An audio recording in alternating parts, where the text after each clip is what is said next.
अस्सलाम वालेकुम दोस्तों, आज मैं कुवैत की एक न्यू वीडियो के साथ हाजिर हुआ हूं। दोस्तों ये वीडियो जैसा कि आप तमाम दोस्तों के बहुत सारे सवाल मुझे मिलते रहते हैं, जिसमें ज़्यादातर सवाल आते रहते हैं कि भाई कुवैत के अंदर नया वीज़ा जो है वो कब तक स्टार्ट होगा, कब से नया वीज़ा कुवैत हुकूमत जारी करना स्टार्ट करेगी। तो आपको बता दें कि अभी फ़िलहाल नया वीज़ा के हवाले से कोई भी अपडेट नहीं आ रही, जिसके मुताबिक ये अंदाज़ा लगाया जा सके कि कुवैत में नया वीज़ा जो है वो कब तक स्टार्ट किया जाएगा। तो फ़िलहाल इस हवाले से कोई भी अपडेट आएगी तो वो आप तमाम दोस्तों के साथ शेयर ज़रूर करेंगे। लेकिन आप ये मान के चलिए कि जब कुवैत में हालात जो हैं वो नॉर्मल हो जाएंगे और काम काज पहले जैसा चलने लगेगा तो इंशाल्लाह जो वीज़ा है वो भी कुवैत हुकूमत जारी करना स्टार्ट कर देगी। अभी फ़िलहाल कुवैत में चौथा फेज़ जो है वो आज से स्टार्ट हो चुका है और पाँचवा फेज़ भी अभी स्टार्ट होना बाकी है। और पाँचवें फेज़ के बाद देखना होगा कि कुवैत के अंदर हालात क्या है, क्या काम काज जो है वो पहले जैसा चलने लगा है या नहीं चलने लगा है। जब हालात नॉर्मल हो जाएंगे, काम काज बेहतर हो जाएंगे तो इंशाल्लाह जो वीज़ा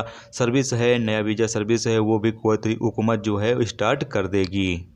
इसके अलावा मेरे पास बहुत सारे सवाल ये आते हैं कि भाई आपने कुवैत से इंडिया के लिए फ़्लाइटें तो बता दी, लेकिन हमें इंडिया से कुवैत या पाकिस्तान से कुवैत, बांग्लादेश, नेपाल, श्रीलंका से कुवैत जाना है, इसके लिए फ़्लाइटें बताएं कब से कुवैत हुकूमत स्टार्ट कर रही है। तो आपको बता दें कि जो अभी फ़िलहाल अपडेट जारी हुई थी, जिसमें बताया ये गया था कि जिन 31 देशों पर पाबंदियां लगी हुई हैं, इस पर कुवैत हुकूमत चर्चा कर रही है, बातचीत कर रही है और हो सकता है आने वाले टाइम में इन 31 देशों पर जो बैन लगा हुआ है वो हटाया जा सकता है। जैसा कि अभी लोगों को अगर एंट्री करनी है तो वो पहले 14 दिन तक जाकर दुबई में रहें और उसके बाद वहाँ से PCR रिपोर्ट लें, फिर वो कुवैत में एंट्री कर सकते हैं। लेकिन अभी जो अपडेट जारी हुआ था जिसमें बताया ये गया था कि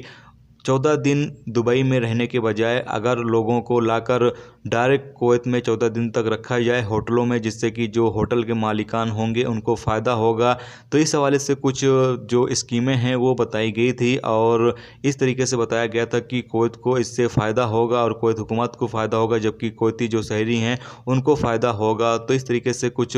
जो अपडेट है वो जारी हुई थी और बताया ये गया था कि अगर सिविल एविएशन और जो कुवैत हुकूमत है वो अगर बातचीत कर रही है और उनको सही लगेगा तो इंशाल्लाह जो फ़्लाइटें हैं वो इन 31 देशों के लिए भी ओपन की जा सकती हैं, जिससे कि जो लोग इन 31 देशों से कुवैत में एंट्री करना चाहेंगे वो लोग एंट्री कर सकते हैं। लेकिन फ़िलहाल अभी कोई भी अपडेट नहीं है कि कुवैत हुकूमत कब तक इन मुल्कों की जो फ़्लाइटें हैं वो स्टार्ट करेगी। जैसे ही कोई अपडेट आएगी वो आप दोस्तों के साथ शेयर ज़रूर करेंगे।